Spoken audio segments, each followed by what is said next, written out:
4월 과학의 달을 맞아서 새롭게 단장한 사이언스 투데이 함께하고 계십니다. 네, 저희가 이번에 개편하면서요, 우리 과학뉴스팀 기자들이 한 분야씩 맡아서 시청자 여러분께 쉽고 재미있게 여러 가지 정보를 설명해드리는 코너를 만들었죠. 예, 그렇습니다. 이 코너의 첫 번째 타자, 네. 우리 과학뉴스팀의 막내 기자, 잘 먹는 기자, 먹개비 기자, 이혜리 기자와 함께합니다. 어서 오십시오. 네, 어서 오세요. 안녕하세요. 먹개비까지는 아니고 한 미식가 정도로 표현을 해주시면 너무 좋을 미화한 것 거 같습니다. 아니에요, 미식가? 미식가가 좋을 것 같아요. 그래요? 네, 요즘 사실 의식주 중에서 이 먹는 것, 식이 좀 가장 중요하지 않나 네. 싶어요. 예, 요즘에 먹방이니 콧방이니 이런 게 워낙 인기잖아요. 그렇죠. 그래서 앞으로는 음식 하나에 어떤 재밌는 과학적인 이야기가 있을지, 그리고 또 이 음식이 내 몸에서 어떤 작용을 할지 이런 것들을 소개해드리도록 하겠습니다. 네, 우리 과학뉴스팀 기자들 사이에서 이혜리 기자가 제일 맛있는 걸 좋아하기 때문에 또 어떤 코너를 이끌어 갈지 기대가 되는데 우선 오늘의 주제 어떤 걸로 준비를 하셨습니까? 네, 많이 궁금하실 텐데요. 네. 오늘의 주인공 화면으로 만나보시겠습니다.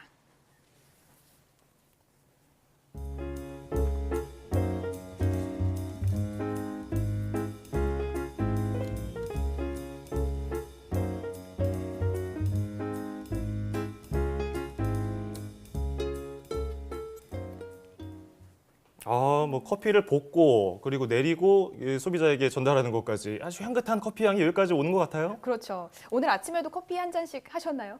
네, 저는 아메리카노를 매일 아침 마시고요. 아, 그래요? 어떠세요? 저는 좀 멋있어 보이고 싶어서 피곤하기도 하고 해서 좀 진하게 에스프레소 원액을 그냥 딱 마셨는데 다들 평이 안 좋더라고요. 제가 옆에서 보니까 굉장히 좀 괴로워 보이시던데요. 예, 이게 다시는 그러지 말아야겠어요. 네, 아마 좀 에스프레소가 사실 좀 쓰긴 하지만 네. 오늘 장원석 앵커가 마신 커피가 좀 유달리 로스팅이 강하게 된 게 아닌가 이런 추측을 좀 해볼 수 있을 것 같아요. 예, 그 로스팅이 커피를 볶는 건가요? 그렇죠. 달달 예, 볶는 건데 그 쓰는 커피는 로스팅이 많이 됐다 이런 건가요? 그렇죠. 이제 커피가 쓰다라는 거는 보통 로스팅하고 연관이 깊습니다. 로스팅 말씀하셨듯이 커피를 볶는 건데요. 예. 생두를 볶아서 이제 원두를 만드는 과정에서 생두가 서서히 갈색으로 변하는 갈변 반응이 나타나게 됩니다. 그러면서 생두 안에서 다양한 화학적인 반응이 나타나게 되는데요.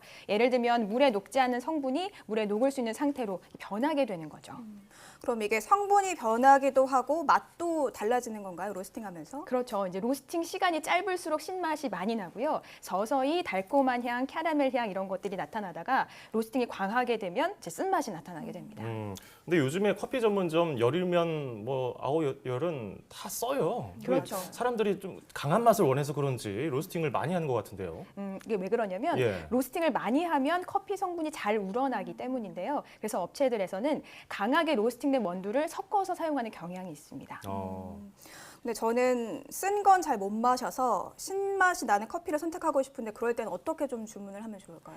이렇게 보시면 좋을 것 같아요. 그러니까 신맛이 나는 원두가 따로 있거든요. 네. 예를 들면 에티오피아 남부에서 재배되는 이르가체페라는 원두인데 이 원두를 한 가지 종류로만 주문을 하시는 거죠. 이런 거를 싱글빈 혹은 싱글 오리지널 이렇게 부르거든요. 그러니까 이르가체페 싱글빈으로 주문하시면 제대로 된 신맛을 즐기실 수 있을 겁니다. 그렇군요. 네. 그럼 오늘 식사 뒤에는 쓴 거 대신 이거 뭡니까? 싱글 오리진 이런 거? 이르가체페? 이르가체페. 이런 걸 좀 주문해 보면 괜찮을 네. 것 같아요. 네, 좋아요. 네. 네. 근데 저는 요즘에 드립 커피라고 많이 드시던데 그것도 굉장히 좀 좋더라고요, 맛이요. 네, 사실 저도 드립 커피를 좀 더 좋아하는데요. 네.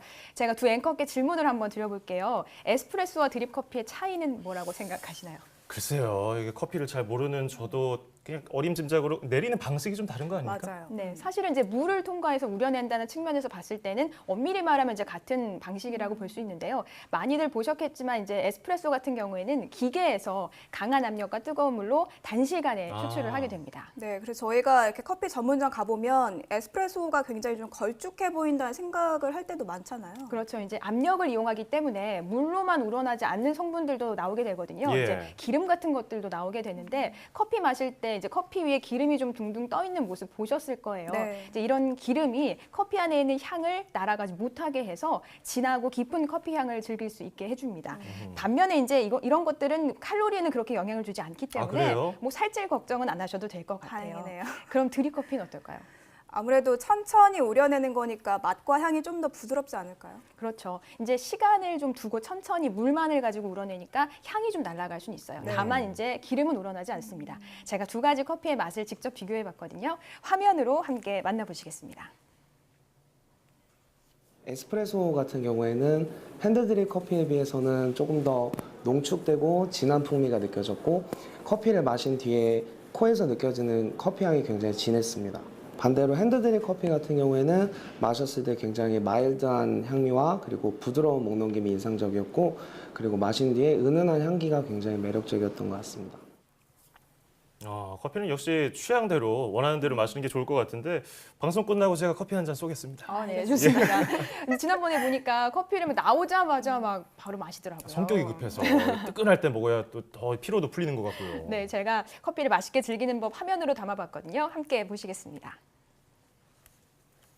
사실은 커피 맛은 너무 뜨겁지 않은 한 65도 정도에서 가장 맛을 풍부하게 느끼실 수 있으세요. 그 정도면은 입에 넣었을 때 약간 따뜻하지만 편하게 넘어가실 수 있는 그런 온도에서 이제 즐기시고 그 다음에 약간 식을 때 한번 또 먹어보시는 게 마셔보시는 게 그 원두의 깊은 이제 모든 맛들을 다 맛보실 수 있을 겁니다.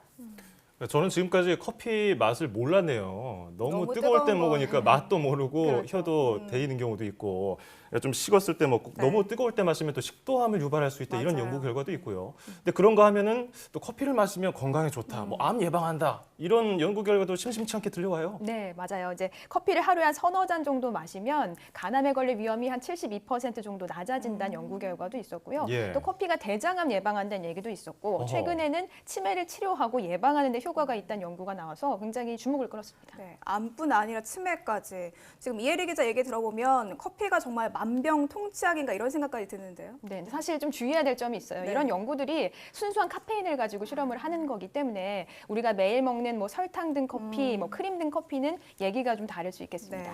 네.